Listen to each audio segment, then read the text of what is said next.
Stray Kids went from complete unknowns to one of the most dominant boy bands on the planet in just 7 years. And here's the wild part. They did it by breaking basically every rule the K-pop industry had set for them. If you've been wondering why everyone from Gen Z to millennial music fans is absolutely obsessed with this group, you are about to find out exactly why they matter so much right now. Let's start with the basic story. Stray Kids debuted in 2018 under JYP Entertainment, one of the big 3 entertainment companies in South Korea. But unlike most K-pop groups that spent years training before debut, Stray Kids was the first group to actually come from a survival reality show called Survival Project. Real elimination, real tension, real stakes on camera. That alone changed how people connected with them from day one, because fans literally watched them fight for their spot in the group. The group has 8 members. Bang Chan is the leader, Lino, Changbin, Hyunjin, Han, Felix, Sungmin, and IN. Each one brought something completely different to the table, and that diversity became one of their biggest strengths. But here's where it gets interesting. Stray Kids didn't follow the traditional K-pop formula of heavy corporate control over every creative decision. Instead, they actively encouraged their members to participate in songwriting and production. Bang Chan and Han became prominent producers on their own albums. That's almost unheard of in the K-pop world, especially for a debut group. So what made them explode globally? Part of it was timing.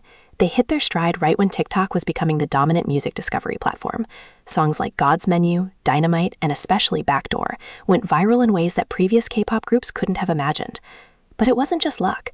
Every single one of their releases felt fresh and experimental. They moved between genres constantly. One era, they're doing hip-hop-influenced sound design, the next they're leaning into synth-pop, then suddenly they're delivering full rock production.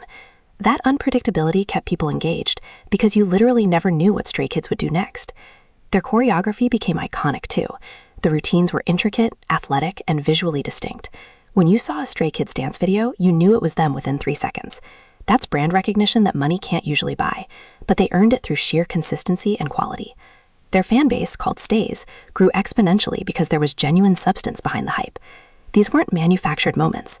The members genuinely seemed to enjoy working together. The behind-the-scenes content they released showed real friendships, real chemistry, and real fun. Now let's talk about their commercial performance, because the numbers are genuinely staggering. By 2023, Stray Kids had surpassed BTS in terms of YouTube subscribers. Think about that for a moment. BTS literally changed the entire global music industry, and Stray Kids went bigger on that particular platform. Their albums consistently topped the Billboard 200. They've performed at major venues across North America, Europe, and Asia. Concert tickets regularly sold out in minutes. Their merchandise moves faster than most mainstream Western artists.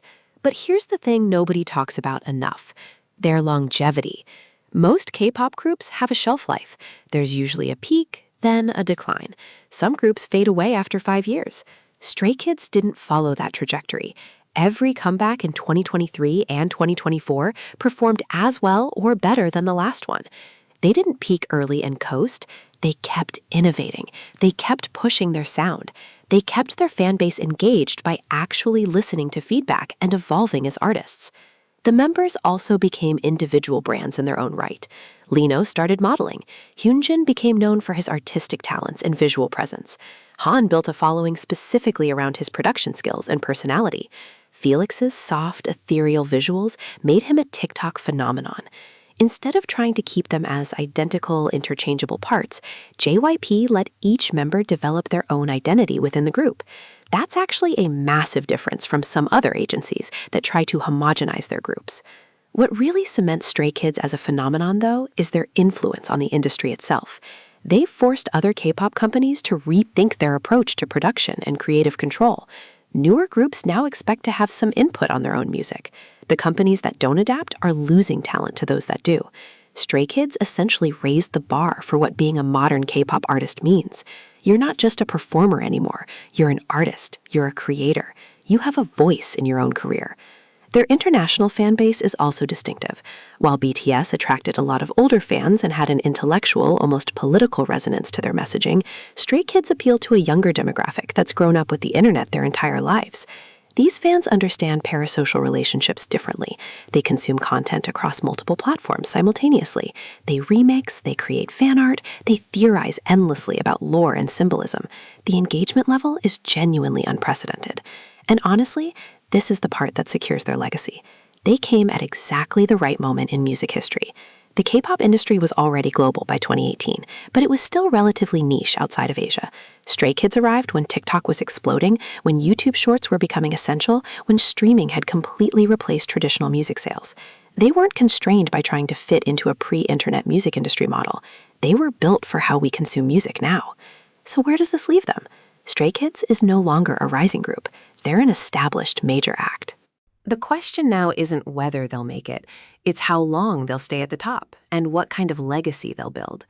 If they continue their trajectory of creative evolution and genuine innovation, they could easily be making impact for another decade. They've already proven they're not a trend. They're a genuine phenomenon that reshaped how people think about K-pop globally. If you want to stay ahead of everything trending in music, entertainment, and culture, hit subscribe and tap the bell so you never miss what's next. Drop your thoughts in the comments about Stray Kids or any other artists you think deserve this kind of analysis. We read every single one.